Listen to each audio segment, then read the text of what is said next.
Lepo pozdravljeni v oddaji In Vivo Veritas. Danes bomo ponovno pogledali malo čez mejo. Morebiti ste Devinski grad že obiskali, če ne, pa ga boste lahko zdaj obiskali tudi v novem igrokazu. Kaj to točno je, mi boste povedala scenarist oziroma pisatelj, pa še tudi marsikaj drugega, Marko Kravos, in pa stripar Jurij Devetak, ki ste ga imeli na naši televiziji že možnost spoznati ob izidu risoromana oziroma stripovskega albuma Nekropola, narejenega po besedilu Borisa Pahorja. Lepo pozdravljena. Hvala lepa za Živijo, dober dan. Pred kratkim ste praznovali 80 let. Najprej seveda vse čestitke in slišim, da ste si pravzaprav ravno za rojstni dan privoščili tole poslastico. Ampak kar bi me pa bolj zanimalo je, kako sta se vidva pravzaprav spoznala. Tržaško območje je vseeno precej veliko. Ja, pa še covidni časi so bili, ko se je to malo nastajalo in Jurij je šele takrat prihajal nazaj na Tržaško oziroma v svojo nabrežino in tako, da je bil posrednik založba ZTT oziroma Galeb, na reviji Galeb sva se prvič videla in tam so naju napeljali, da bi kaj skupaj nastalo. Ta Pahorjeva Nekropola še ni bila zunaj, jaz je še nisem videl, ampak Jurij je s takim navdušenjem pograbil tisto moje pripoved z nekimi opombami, nekimi urivki, nekaj takega in nekako je samo po sebi prišlo do tega, da se je ta moja prvotna besedilo za slikanico prelevilo v strip in da je tako obliko. Da je šlo ob moji obletnici, jubileju, je pač tudi ni naključje, verjetno pri 80 letih postajamo ljudje malo bolj otročji spet in potem si upamo in tudi v neke nove vode, torej pisati scenarij oziroma besedilo, tekst in sosledico, sličic in vsega skupaj kombinirati. To je zame nov pristop, nov postopek in zato pravzaprav sem bil malo v nekih takih strahu, po drugi strani pa tudi vesel, da se bom lahko pomladil Juriju, ki je prihajal pa kot neka raketa, rdeča raketa iz tistega svojega študijske rezidence v Padovi. Ja, v Padovi, ja. Na rezidenci si bil, torej sta bila najprej nadaljavo. Ja, ne, v bistvu so se spoznala tako, da na ZTT-ju prav na sedežu. In ne, mislim, v bistvu jaz sem bil zelo zadovoljen, tudi ker sem jaz takrat prav zaključil, mislim, s to Nekropolo in s temi taborišči. Tako da res je prišel Marko Kravos in je bila moja odrešilna tista taka nova izkušnja, da bi lahko tudi narisal nekaj za otroke, mislim, in da se bi jaz tudi malo zabaval, ne, pri risanju in ne samo take težke in naporne zadeve risal. Tako da v bistvu tam na sedežu ZTT-ja se je Deva iz Devina začela in sva se tudi spoznala malo boljše v času. Kako pa ti je bilo sodelovati s scenaristom? Si upal posegati v besedilo toliko, kot si hotel? Koliko je bilo tvojega dodatka tudi pri scenariju? Ne, mislim, pri scenariju jaz nisem dosti kaj se vtikaval, ne, mislim. Tukaj moram povedati, da je potem nastopila pri založbi tudi ena nova urednica, to je nič manj kot Maša Ogrizek, ki je tudi zna in je tudi bolj v tem in je tudi seveda asistirala in mi kazala nekako pot. Čeprav sem pravzaprav tudi sam že vedel, kako nekako zagrabiti, ker čeprav so v moji družini imeli, vihali nos do stripa.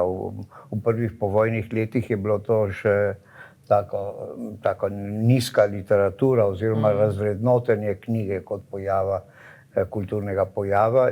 Ampak v hišo je zahajal kot reden gost naš družinski prijatelj Milko Bambič, ki je bil prvi stripar na Slovenskem in je prvi uvajal in tudi, bi rekel, nekje pariral s temi svojimi angažiranimi teksti in stripi pravzaprav fašizmu na Primorskem, ne, z temi slikanicami oziroma Zamorček Bucibu. Prosim? Zamorček Bucibu je bil njegov lik? Ja, Fižovčki, Bucibu in kralj Honolulu, recimo ta je pa že išel tudi v Ljubljani v barvah, ampak drugi so pa izhajali prav v Trstu. In to je pravzaprav ena blažen, tako kako bi rekel, moja predizobrazba in moj občutek, da vendarle je treba iti spet v neko sodobno obliko komuniciranja s svetom mladih in ne z neko močno izrazito tendenco in angažiranostjo v literaturi, ampak z nečim, kar bo njim nudilo nekaj, da se bojo pri branju, kot je rekel Jurij, zabavali, ampak tudi navzemali nekih subliminalnih sporočil, kaj je okolje, iz česa je sestavljeno, narava, mit, neki strahovi, ki se sprehajajo v tretje, ki še vedno živijo in to preigravanje na tak način med realnim in nadrealnim, med klasično motivi, recimo Kraljevičev, ki snubijo neko devo in bi rekel to arhaično starovirskim izročilom, ki je tudi vezan na Devin. Tam je ne samo ta izvir, če čudežne reke, pač podzemske reke s 7 izviri in tako izlivom, ampak so tam mitreji in tudi, kolikor sem potem raziskoval, ta Devin ime poimenovano verjetno po enem ženskem slovanskem božanstvu, ki je potem podeljevalo imena marsikje v slovanskem svetu, tako da imamo tudi pri Dunaju oziroma pri Bratislavi tudi en tak grad Devin in tudi verjetno te deve. Koliko pa pravzaprav temelji na resničnih legendah? Gre za umetno pravljico oziroma pripoved ali gre resnično za zgodbo, ki se je od ust do ust že skozi stoletja pripovedovala? Všeč mi je, da je tak zelo se ne da, ni razvidno, kaj je realno in kaj ni, kaj je pripoved, kaj je domišljija, kakor je v otroškem svetu prav, da je pravzaprav ta spontana in igriva resničnost, ki je lahko sanjska ali pa fantazijska, ali pa sploh neka taka improvizacija, pomenil, da pride do izraza. To me je zelo zabavalo in me vezalo na tisto, kar je on videl. In je videl iz svojega sveta pravzaprav te podobe, te junake, junakinje, ki tudi se transformirajo znotraj tega stripa, je pravzaprav pripoved v pripovedi.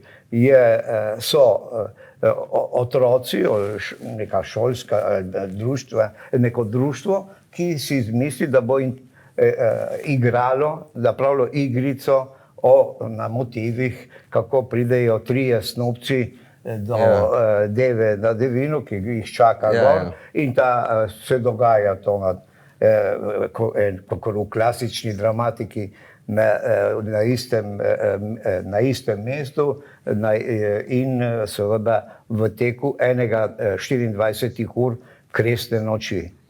To je ta dogajalni čas in potem otroci, ki se preoblačijo v junake in potem si privoščijo počitek in si pripovedujejo o tem, kako se netopir se lahko zaleti v dekliške lase in potem joj meni. In da je to tudi pije kri dekletom, posebno nedolžnim dekletom, ampak in tako, to je tako, to preigravanje. In on je tudi strašansko, Jurij, naš je čudovito lepoto razporedil in tudi z barvnimi podlagami ali kakorkoli to nazorsko razrešil. Tako da se je meni tudi dopadla ta njegova postavljanje stvari v red, čitljivost skozi njegovo seveda likovno govorico. Juri, večina Slovenije te pravzaprav zdaj pozna predvsem po črno-belem stripu, skoraj da umetniški knjigi Nekropola. Zdaj pa imamo tukaj barvni strip, strip za otroke. Si šel tudi v drugo tehniko? Kako je bilo spet delati z barvami? Ja, v bistvu tako, jaz rad eksperimentiram, ne. Se nisem nikoli ubadal s temi barvami in tako, da sem pred kratkim prejel prvič v roke akvarele in sem videl, da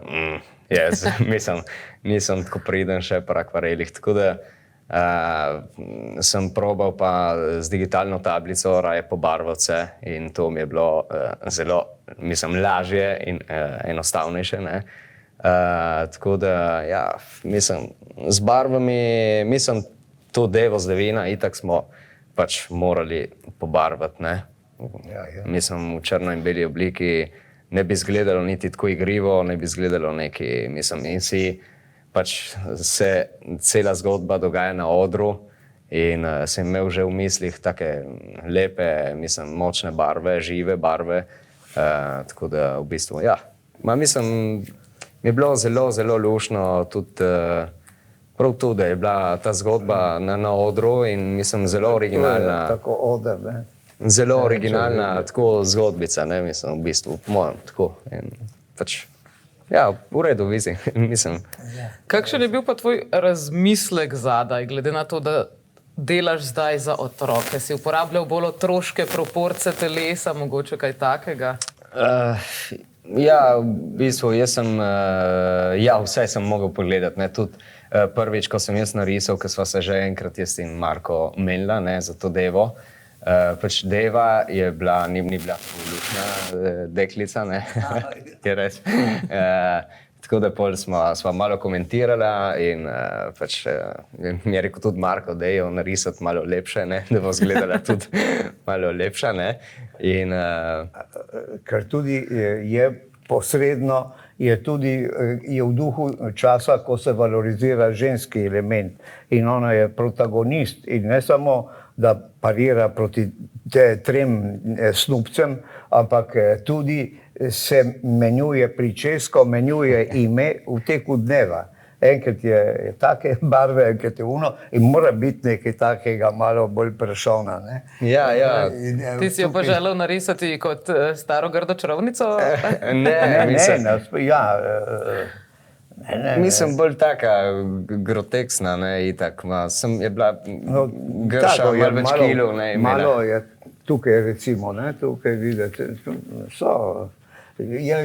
je povzel, je malo tako spremenil, da je seveda da dosti nad svoj imič in bi rada bila influencerka, morda. Ja, tak je karakter, tako, ja. Tak tip tako, ne, zdaj, tako da v bistvu je večplastno branje, ima tudi večplastna zabava in izgleda, da so se, ko sem jaz dobil kakšne prisluhe, izgleda, da otroci znajo to podoživljati, ne, vse te plasti, ne, pripovedne in tako. Mislim, da Vi ste napisali že 16 knjig za otroke, poleg ostalih stvari, ki ste jih napisali. Kaj bi rekli, da je mogoče specifika dobrega knjižnega dela za otroke?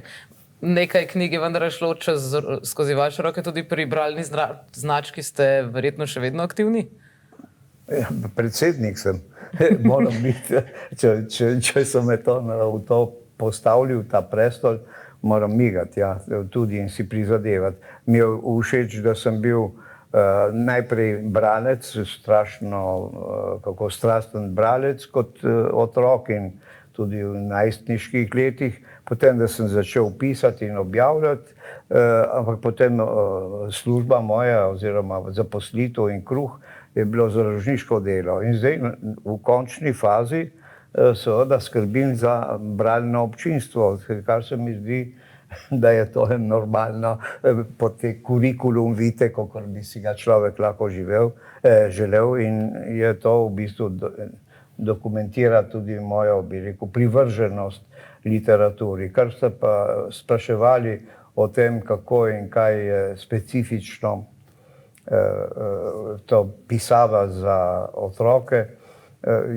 Jaz sem se lotil šele tja v mojem petem desetletju, ko sem že recimo 30 let pisal za poezijo in tudi druge, esejistiko in kaj takega, ampak potem šele sem si upal pravzaprav za otroke, ker je tam res zahtevno uporaba jezika, ki mora biti verodostojen, impresiven, lapidaren, elementaren.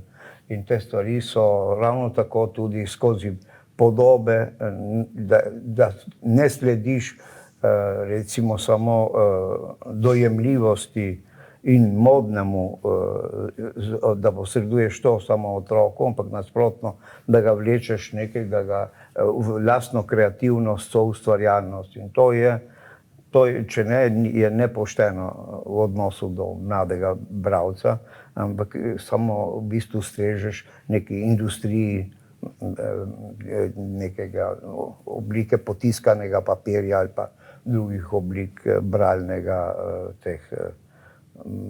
blaga. Tako da v bistvu, ja, se trudim tudi zdaj, da bi pač se vrnil spet na te klasične oblike, ker se mi zdi, da je tudi tematsko ali kakorkoli, da je včasih je zašla literatura, ne, niti ne, zdaj se spet vrača vse nazaj v neko primarne lege, v neko ekologijo in se doma pridelano, bi rekel, motiviko in tematiko v pravljicah in upam, da imam še dovolj dober nos in ušesa in da te šume in te vonje občutim in da me pelje v to in zato si še upam pravzaprav kaj pisati za otroke. Seveda s tem, da vem, da otrok danes kot ima manjšo sposobnost zbranosti ob besedilu, samem besedilu in da je toliko bolj pomembno, da imaš ob sebi nekega posebnega, nek posebno drugo govorico, se pravi likovno govorico, verjetno je tudi lahko gledališka, dramska govorica, pristop ustrezen, ne, zato da se kultura recimo reproducira in seveda tudi, recimo tudi glasbena interpretacija, ne, ampak to sem tudi kdaj kaj doživel tega svojega, ampak seveda najbolj naravna je zdaj in tudi se mi zdi, da tudi ohranja stik s papirnatimi, recimo temi knjižnimi oblikami, ne elektronika več, ker to je že skoraj preveč tako hitro in preveč skoraj ceneno, ali kaj so, ker ni v mojem tipu, ampak se mi zdi, da je tudi s to kombinacijo, da mi je všeč, da pride kakšno moje delo v teater ali pa da pride kakšno moje delo tudi v taki obliki slikanice ali pa v obliki stripa ven in da... In zdaj imate vse troje v enem. Teater, malo ilustracij, malo stripa. Ste sami pomenovali to igrokaz. Ja, seveda, jaz sem tisti, ki dela besede. On je mene iznakazil, na koncu me je karikiral, jaz sem pa njegovo nakazal tudi tako igrokaz, ker je lahko tudi tako malo, ne. To se vidite, da ima, oba imava tako, hvala Bogu, smisel za humor. Ja, so se ujela, ja. Nikdaj ne zameri, jaz pa tudi njemu, ne, če mi jo narisal samo par dlak še tukaj gor. Jih imam pa vsaj 6. Ja, to je tako, lahko vidimo to karikaturo. Ste jo vendarle nazadnje, pa ste jo vendarle vključile. Zakaj? To si sam hotel, Jurij? Ne, zato ker sva imela že od prvega začetka, da bojo protagonisti, to je, kam obrnem tukaj? Kar tam lele, ja. Ja, tako, vidite.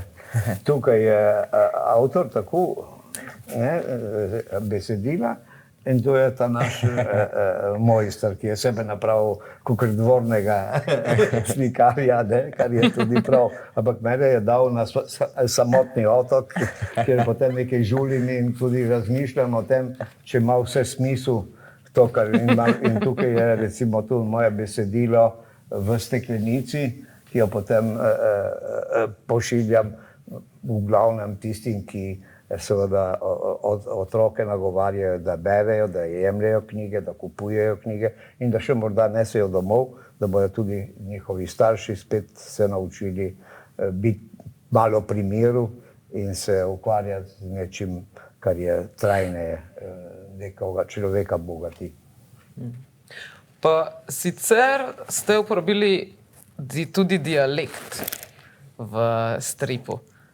Je tudi ta zadnji del napisan v dialektu, je vse pravzaprav napisano v dialektu? Ne, to je več, tako kot je klasična tista pripoved, pravlična pripoved o teh snupcih in devi z devina, je v tistem malo arhaiziranem jeziku, literarnem, splošnem.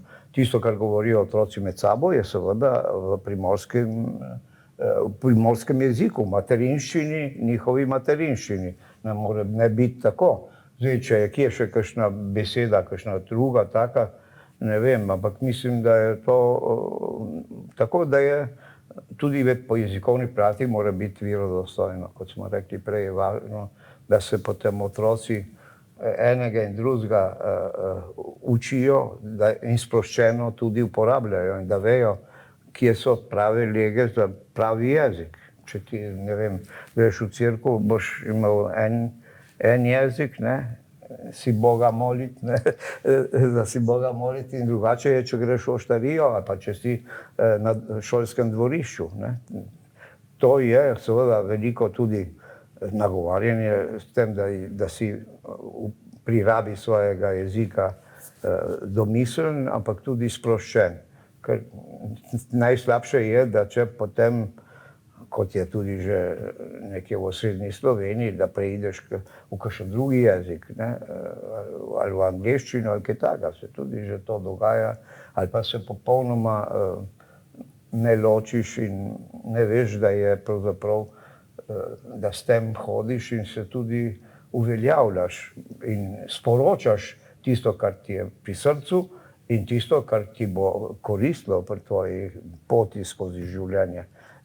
Jezik je tak in seveda, vsi pravim, vse to, kar moram jaz zdaj tako intelektualno povedati, je prav, da je potem na ležer način bilo tudi opremljeno oziroma stoji na teh oblačkih, v teh, kako bi rekel, v teh izpisanih pasažah v tej ilustrirani, v slikovnem besedilu, ne.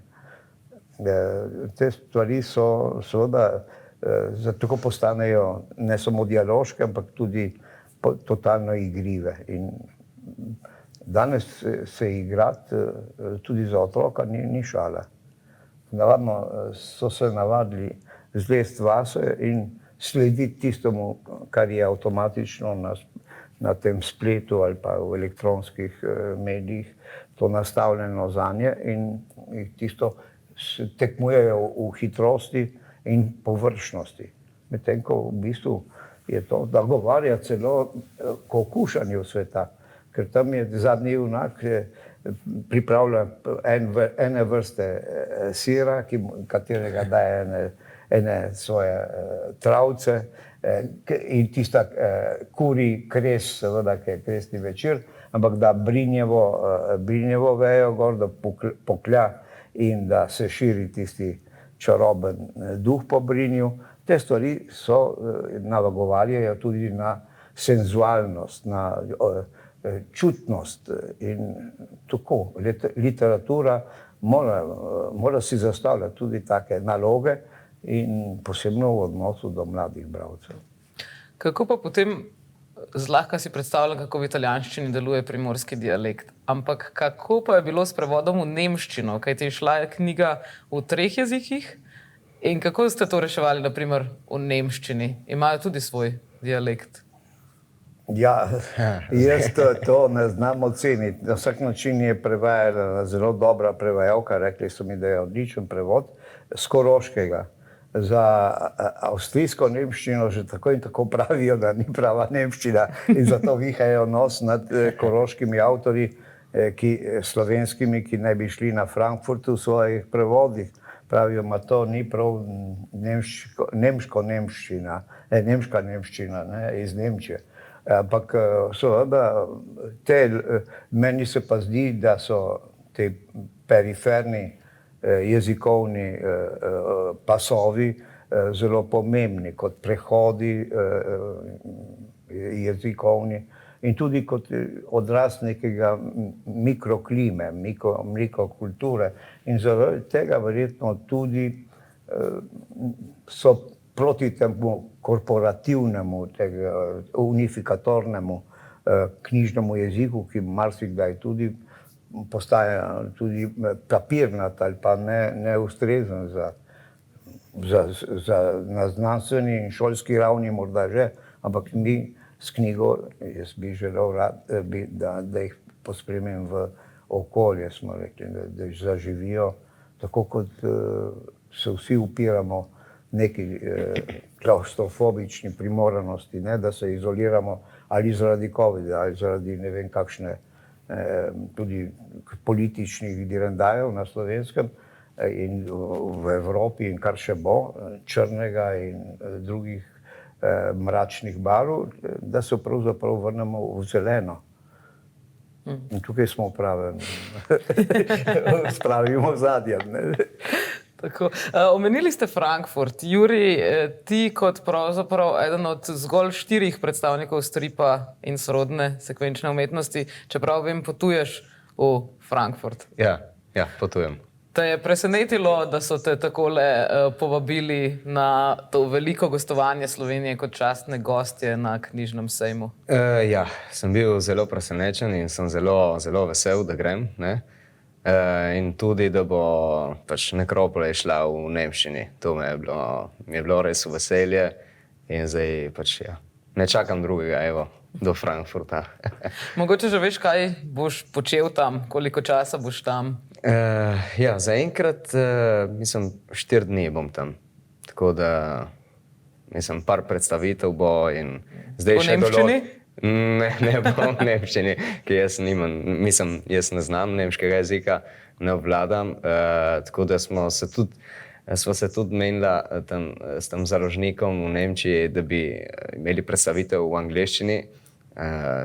Moja angleščina ni še tako dobro razvita in niti njegova, tako da smo rekli, ok, damo prevajalca in gremo skozi, tako da ja, v slovenščini bo vse potekalo. No, glej, imaš še nekaj mesecev, da izboljšaš svojo angleščino? Ja, sej moram nujno.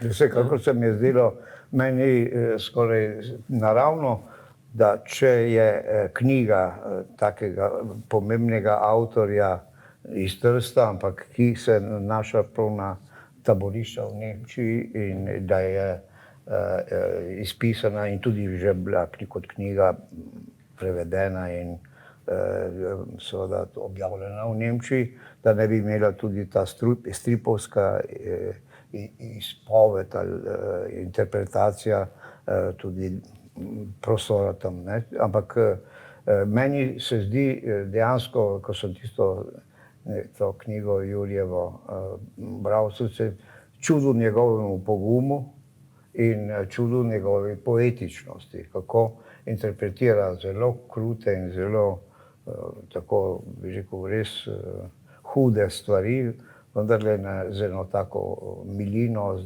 neko občutljivostjo. In se mi zdi, da je to, jaz sem potem zdaj bil na zadnjem sejmu v Turinu, kjer je tudi Italijani imajo veliko te stripovskih založb in novih prijemov in zdaj me je to vse zelo čudilo, ampak sem nenadoma zaslutil, da je tudi ta njegova knjiga, njegov album nekaj res posebnega, nekaj zelo čistega, subtilnega ob vsej grozoti, ki je vsebinsko zajeta v njej. To, tako da se mi zdi, Potem v ste rekli, Frankfurtu mi je všeč, da bomo imeli takega močnega predstavnika.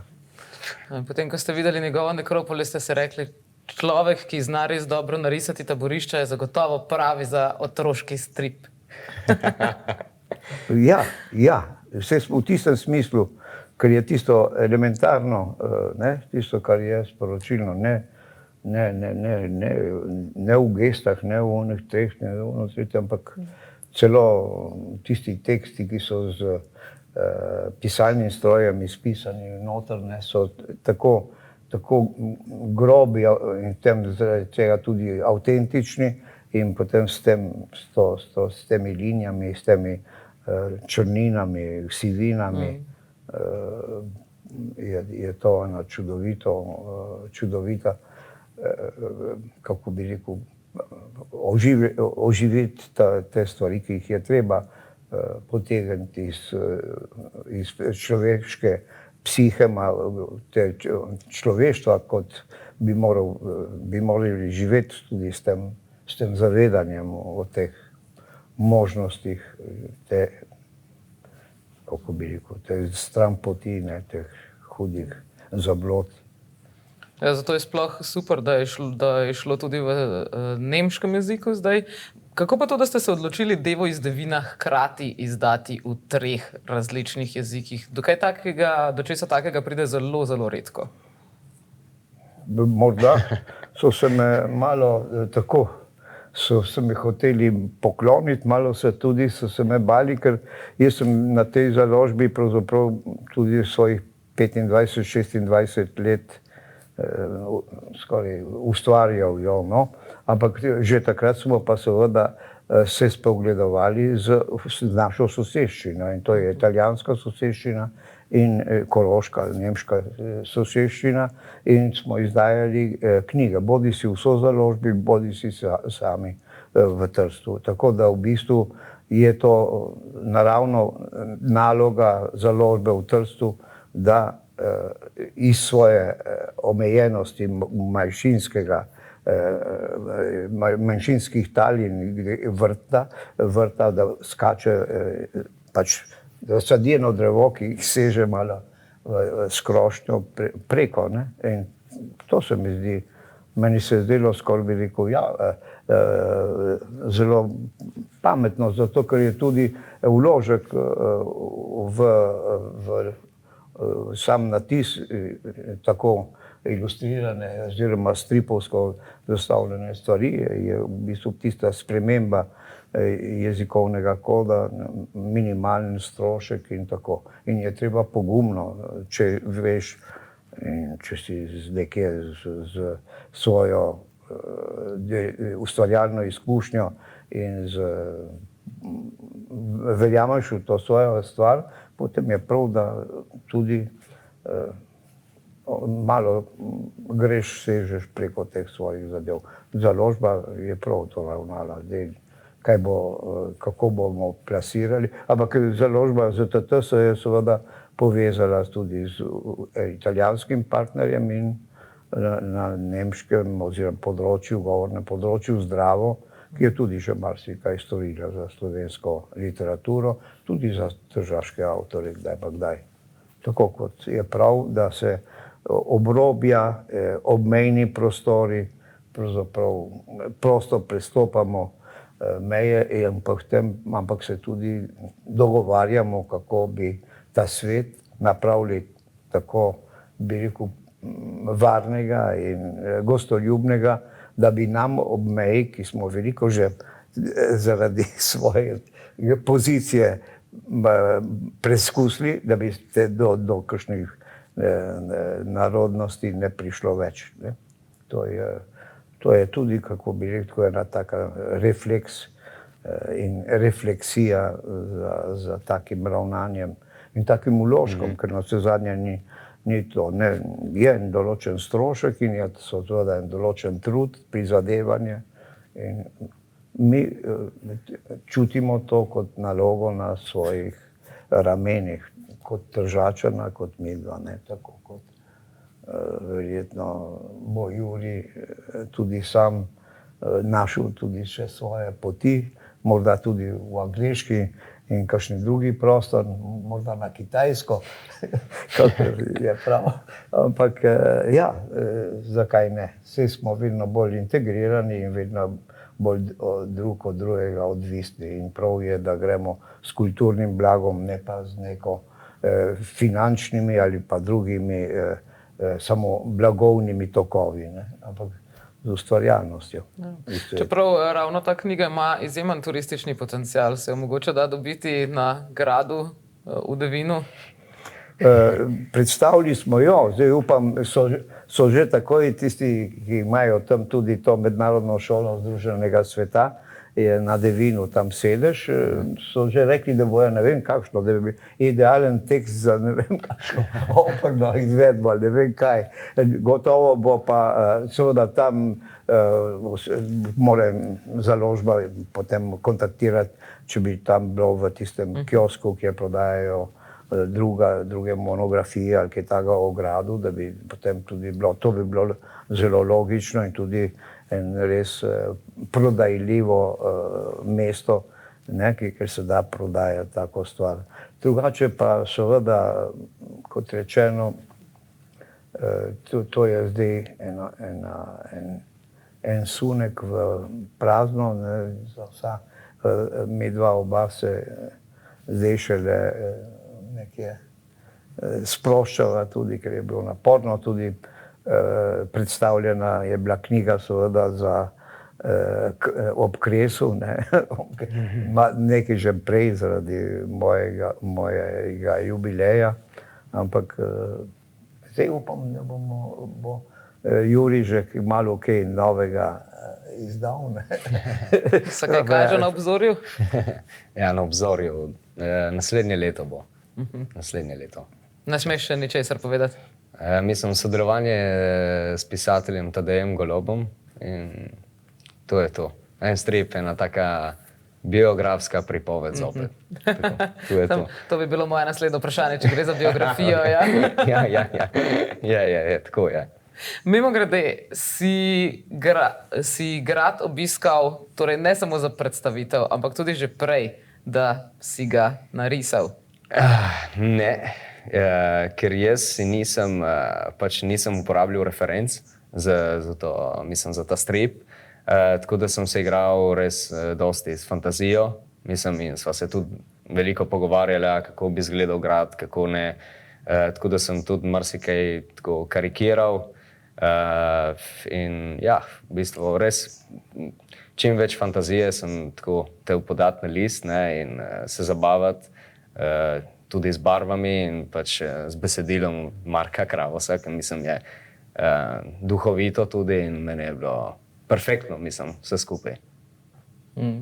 Sicer pa fantazija, prepletanje fantazije, resničnega. Mislite, da so pod Devinskim gradom resnično žrtvovali ljudi? Ne, tukaj ne govorimo o tem, ampak gotovo so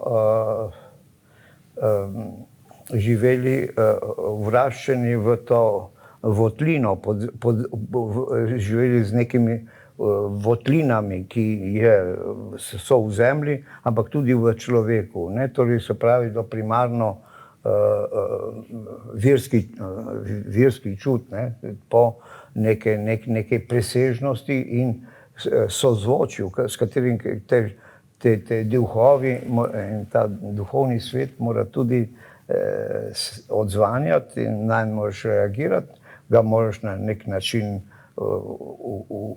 krotiti ali pa se z njim spogledovati. Jaz mislim, da tukaj smo rekli, samo netopiri so pili kri, če so kdaj pili, ne vem, na našem koncu gotovo ne, ampak seveda tudi ta Mitrej, ta kult je bil vezan bolj na predkrščanski je bil, to žrtev je bila samo metaforična za v bistvu poplačilo za nek prejeti dar, ki si ga prejel.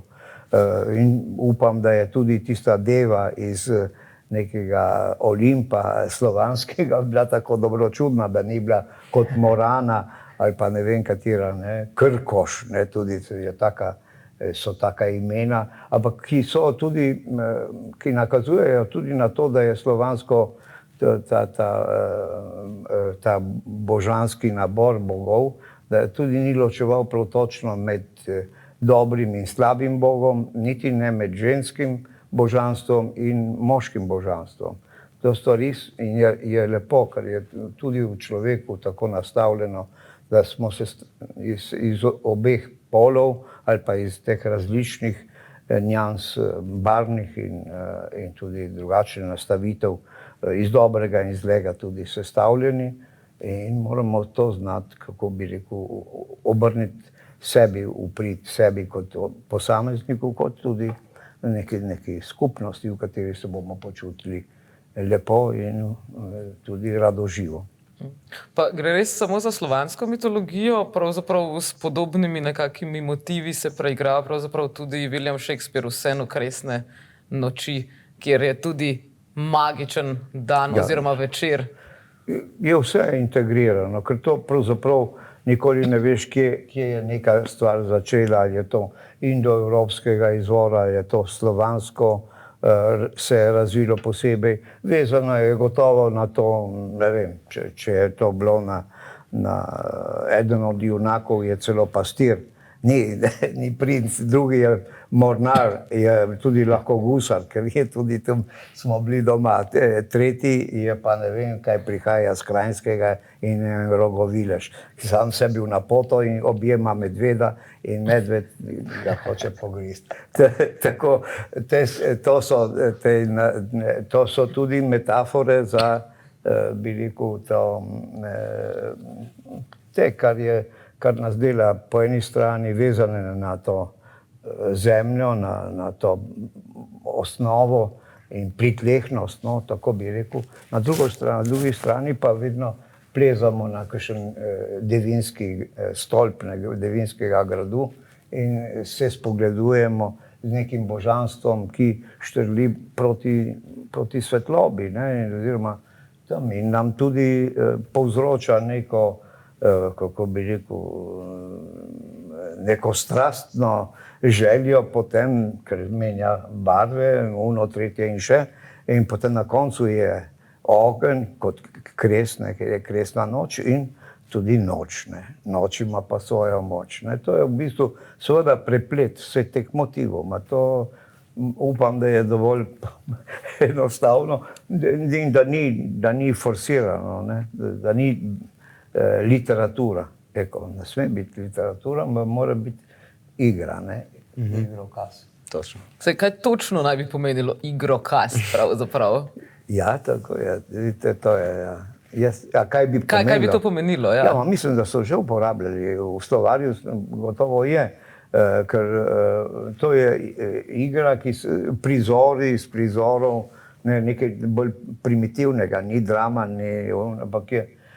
In tukaj je nekaj takega, je pravljica, ki mora biti ves čas z nekimi junaki, nekimi idealiziranimi situacijami in zadevami, ne, potem iz teh mednarodnih, globalnih motivov, ne, tega osvajanja teh in zavračanja in težav.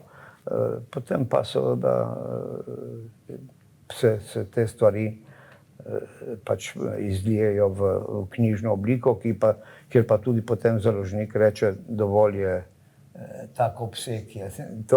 To ne gre noter, to bo še in tako. To so potem tisti še okoliščine in okolja, ki knjigi pomagajo v odločilni meri, da najde pot do kritiške javnosti, do medijev in potem seveda do bralcev in do, upamo, tudi družinskih domačih knjižnic.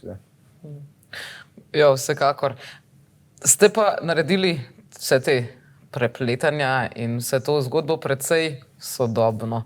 V opisu na spletni strani lahko celo preberemo, da se sprašujeta, kaj bi sodobno, oziroma če citiram, bi bile sodobne princeske zadovoljne, če bi dobile udar granatno jabolko in ne rubinov. Kako bi vidva odgovorila na to vprašanje? Jurij, kot predstavnik mlajše generacije, kaj meniš? Ja, ne vem, mislim, zdaj jaz ne vem, kako bi odreagirala, res ena deklica, mislim, 10-12 let, recimo, da ima ta deva najina, ne? Ali koliko? Jaz si bi dal nekaj takega. 10-11 let, ja. Ja, tako. Ne vem, jaz nimam najmanjšega pojma, kako bi lahko temu odgovoril, ker je pač besedilo od Marka in ne vem. Ne, jaz mislim, da je to, jaz sem želel, da bi od, ne vem, zlatih prstanov in ne vem kaj, da bi v bistvu šlo na to neko naravno dobrino, ne. Celo je zanimiv tak, kako bi rekel, poimenovanje. Granatno jabolko je zrnka. V Brdih rečejo temu tako, ker so od pameti veka pridelovali oziroma obdelovali te grme in tako da je to. In tukaj sem ga ustavil kot simbol blagostanja, to je bilo vedno, zato so te motivi ne samo iz antike, iz Grčije in Indije, posod je bil ta granatno jabolko in ima to barvo in blešči se, je lepo komponirana, je nekaj očarljivega. Z rubinom bi današnja punca težko šla med svoje prijatelje, ker bi jo iztrgali, bi jo začeli cebati, ker bi rekli, kaj ste važi s tem, ker pri njih je bolj pomembno, če ima tak zelen čuf ali kaj ste kaj na glavi in nekaj, ali morda tudi tetovažo ali kaj ste kaj, piercing, ampak jaz mislim, da na to jih ne bi nagovarjal, boljše je, da jih napeljujem k temu, da vidijo tudi v takem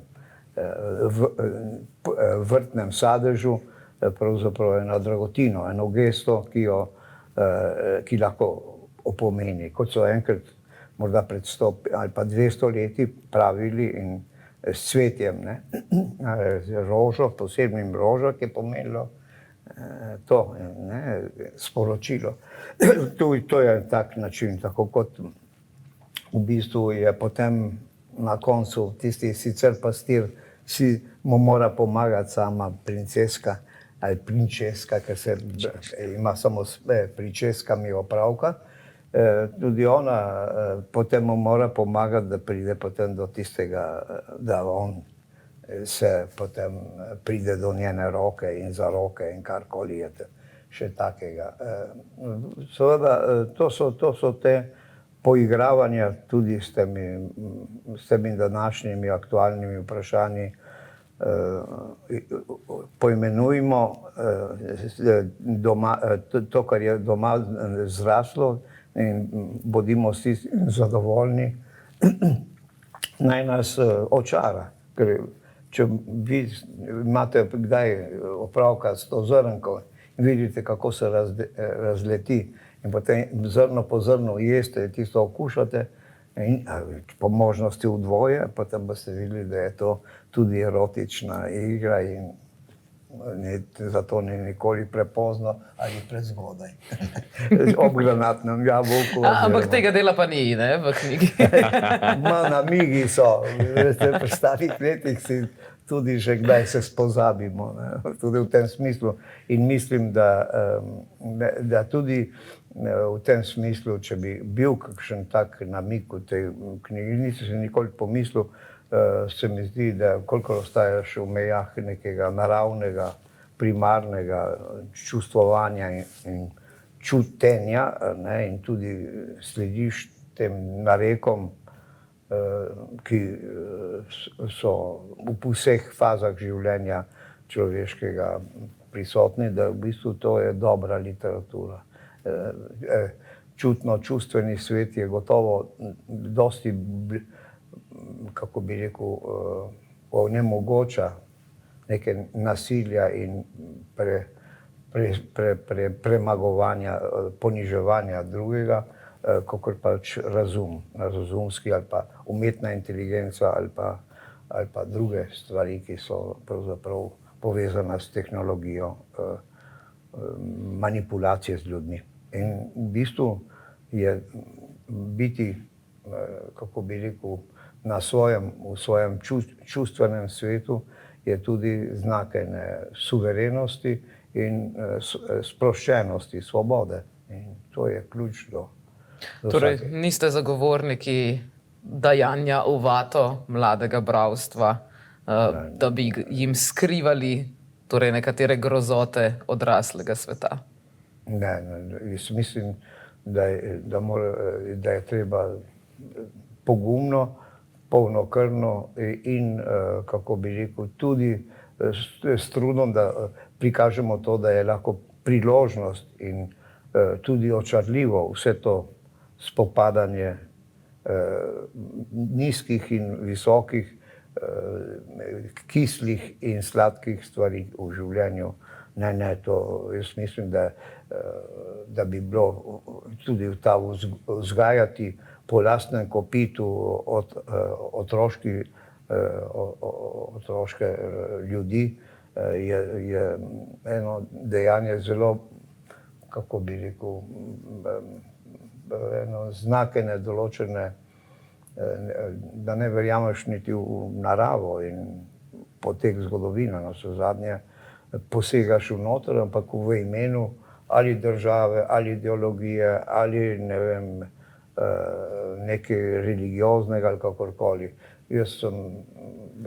Mislim, da je knjiga še vedno lahko en tak zatok, v katerem se dogaja marsikar je spontano, dobrega, avtentičnega, predvsem pa radoživega v človeku. Za konec vaju bomo lahko videli kje na obali. Se vam obeta kakšna predstavitev tudi na slovenskem koncu? Zaenkrat. Mislim, da smo že tukaj v Kopru danes to začeli, ampak morda bo tudi to sprožilo kakšno takšen predlog za kakšno srečanje in gotovo bova oba rada zraven.